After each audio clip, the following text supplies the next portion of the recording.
Hello everyone and welcome back to another video. I'm Ka and today I'm going to be discussing how to maintain focus without hyperfixating. Now this video is going to be catered towards people who may be on the spectrum, maybe have ADHD or ADD, or maybe you're just simply a person who can't maintain focus for a long period of time. This video is dedicated to y'all, especially if you have goals that you want to achieve but feel maybe you're focusing on one thing too long or you don't focus on other things. This is the video for you, and let's get started. So I'm going to start from the very beginning. Let's say you give yourself a goal or you give yourself a project or you want something you want to achieve. I'm going to use myself as an example, but you can also think of your own examples if you like, and you can leave them in the comments down below what examples y'all have used. So for me, my main goal right now is creating a concept art / character design portfolio. Now, this is a really big goal to achieve because of the amount of work I have to put into it and what type of examples of work I need to put into a concept art portfolio. It can be super easy to get lost being like, oh, I need to make a concept art portfolio. I need to do this, and this as soon as possible. For example, I need to have turnarounds. Oh, I need sketches. Oh, I need silhouettes. I need callouts, etc. I need all these things. And being an artist, if y'all also do art, y'all will know art takes time. And famous Toy Story line, you can't rush art. In fact, if you do, typically it's not going to look the greatest, or it's not going to look that great in general because it will feel rushed and it will show through in the work that you did. I know from experience, I've done a lot of last minute projects when I was in school, and I feel it could have been a lot better if I used my time wisely or if I had more time.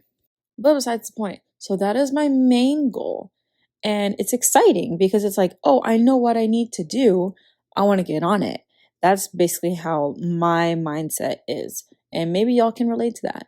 But if I hyperfixate on doing this one specific thing, I know for myself, I will get lost in doing whatever I'm doing to accomplish that goal for hours on end without eating, without taking care of myself hygienically. And I miss out on anything else, like say if I haven't gone outside, get my daily dose of vitamin D, or maybe like I'm skipping meals, or I'm not socializing with people I would like to socialize with on a daily basis.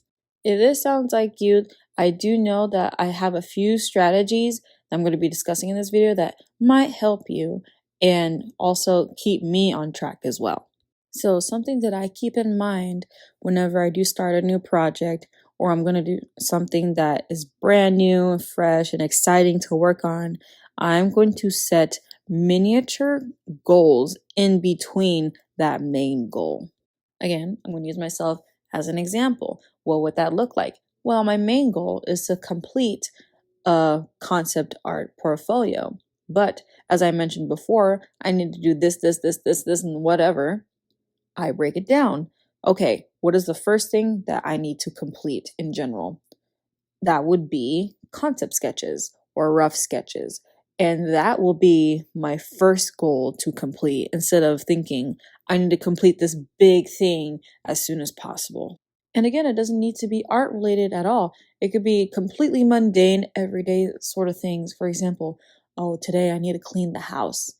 Well, what's the first thing that you can do? What is the most daunting task, or what is something you can get out of the way super quick, depending on how you like to work, whether you want to do the hardest task first or the easiest, completely up to you. But what is one thing you could start with instead of thinking, oh, I need to do this, and this? Focus on one thing at a time. And it helps you feel more productive during the day and managing your time better to do other things as well. So again, the house example. What is one thing you can clean? Oh, I can put the dishes away. Oh, I can probably dust the blinds. I can probably do some laundry. And then while I'm waiting for my laundry, then maybe I can think about doing something else. That type of stuff, instead of like, oh, I need to clean the house. Instead of just focusing on that and also feeling stuck when you're doing that, by the way, because if you're like me, I get stressed and anxious if I'm thinking about having to do a lot of things at once that I'm stuck. I freeze and I don't know what to do because there's so many things I have to do at once. Well, you don't. You don't have to do it all at once. Break it down and do one thing at a time that you know is manageable for you. Another thing that I want to talk about when it comes to focusing on certain tasks or you're doing certain tasks, maybe, oh, maybe this one task will take super long for me to do and I'm still going to waste my day away. Well, here's another strategy for that too. I would recommend setting timers to take breaks. Either to take those breaks or that's the amount of time allocated you have for that specific task. Now, this is something I commonly do, especially when I have not that many things to do in my day. Like maybe I think, oh, I have all this time in my day. I only have to do this one thing. Let's go get it done. Well, sometimes even still, for example, me again, if I'm doing anything art related, it's really not that great to just sit and kind of slouch. I'm really bad at doing that. Just sitting at a desk and working on something for hours on end without giving yourself any breaks. Again, to use the bathroom or to eat or to say hi to a loved one or, and go outside, get some fresh air, some vitamin D, you know. It's still recommended, or I would recommend, you still give yourself breaks, even though that's your only thing for the day. And some people may not agree, being like, oh, you're just prolonging the process, or you're just gonna, waste time trying to do other things when you could be focusing on a task. Well, the thing is, and I had to go to therapy for this, but you matter as well. Like what task you have to do, yes, you should accomplish it, but if you're not taking care of yourself, how are you going to take care of other things that you need to do?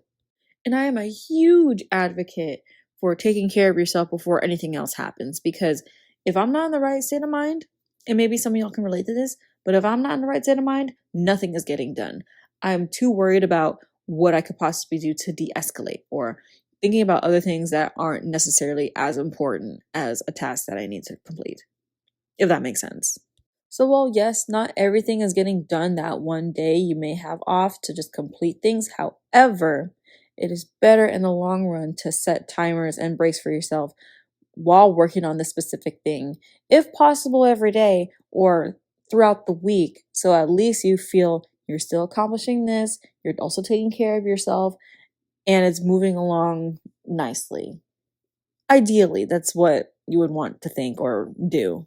I would much rather take breaks, still accomplish things bits at a time, than feel rushed and complete the thing that I was assigned, it being mediocre, and I still have to take care of my own self, like basic needs. That doesn't sit right with me, and I'm not going to sacrifice my well-being for a task. I'm sorry. And it's going to lead into my last point. Schedule in important things along with a task that you're given. Now, what I mean by this is it's supposed to break up the monotony of doing one specific thing and just focusing on that for the entire day and then losing your whole day. So what I mean by scheduling things in, it could be like getting groceries, maybe have an appointment, maybe you have an important phone call they need to make, maybe you want to hang out with more friends, make hangout appointments or hangout dates, that type of stuff. I would include that in your day when you also have like a task that you tend to just zone out and just do it. Have other things available to do throughout the day. This could even apply for people that may have started a new video game. It's just brand new and you want to play it for hours and hours on end, even though you have things to do. I'm very guilty of doing that myself. So scheduling in and penciling in things to do as well, like hang out with friends or completing a task or doing a chore or making a new meal, something that you've been wanting to do alongside with something that you're really interested in doing for that day. If you're not used to that, yes, it's going to feel weird and you're going to feel inclined to just forget about everything else and focus on what you're doing. Like example, the video game analogy, just keep playing that video game. But I promise you will feel better mentally when you give yourself the time and space to do more things than just that one thing. This way, you do maintain focus in your goals, in taking care of yourself, and what you enjoy. Just because you have a specific task that you need to get done, or just because you really enjoy this one thing, or just because you have other tasks in general that you need to complete. Just because you have all those things doesn't mean it has to completely take over your day. You have the capabilities to schedule in more things in your day or dedicate certain time for certain things during your day. It doesn't have to be this thing and only this thing. That is if you want to maintain focus, also keep yourself from burning out, and also feeling more accomplished throughout your day. And at least for me, it worked for all ages. Like when I was still younger, I guess, when I was little, like back in school, I would, yeah, I would focus on my homework or focus on my classwork. But then after that, I would set a timer break in between for like eating a snack or eating dinner or, doing something fun if I'm losing focus of, the task that I'm given, which is the homework or assignment. And then I get back into it once I've taken care of myself and I'm ready to get back into work. It works for all ages, young, adult, everybody. So I do recommend giving these strategies a try, and please let me know in the comments if you do something similar or if you've tried this before. I would like to hear any thoughts about this topic in general at all. So yeah, but thank you so much.